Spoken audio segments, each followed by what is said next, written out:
In this exercise, I'm going to create a brand new project.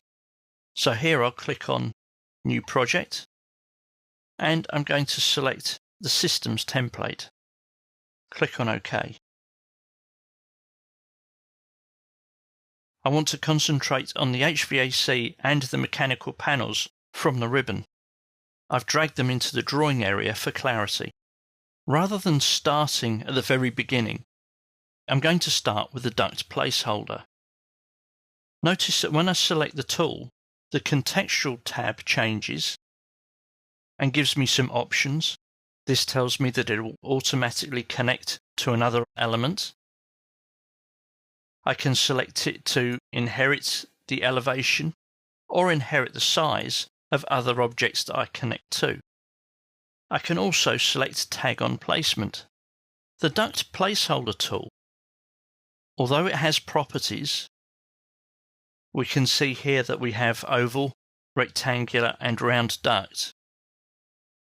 It has specified widths and height and an offset from the current level that I'm working on, but when I draw this duct, it draws it as a single line. Let's compare this to the Duct tool. I click on the duct. We have the same width, height and offset.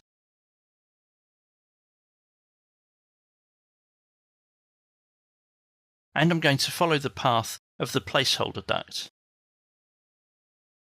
If I zoom in, the first thing that we can see is that the duct that I created has some fittings, while the placeholder duct does not. But essentially they look very, very similar. Let's see what happens when I change the level of detail from coarse to medium. The duct changes to a double-line duct, while the placeholder duct remains as a single line. Looking at this in 3D using the default 3D view gives us the same result.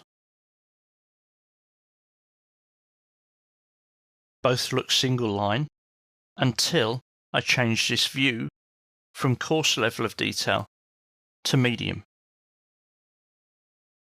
I can select the placeholder duct run and convert this placeholder using the Convert Placeholder tool to a full double-line duct.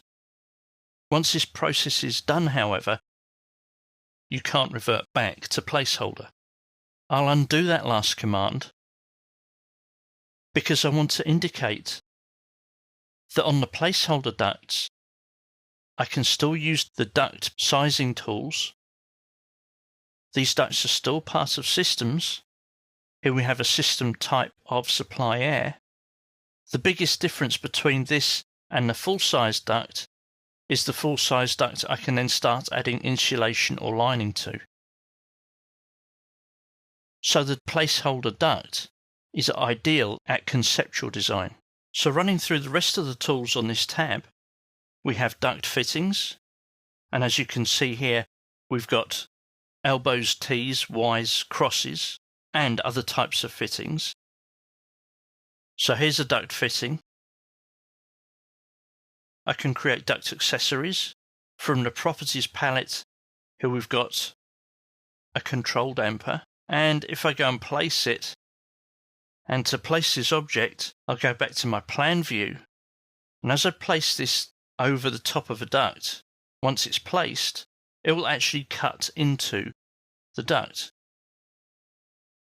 I can convert a full-size duct to a flex duct. I can draw flex duct. Here we've got the diameter and the offset, and it will connect onto the duct. I can place air terminals.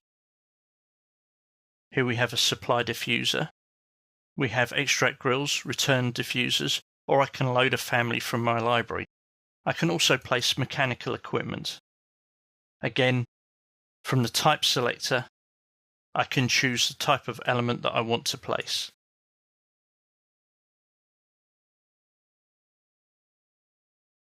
Finally, on these panels is the arrow here that takes us to mechanical settings.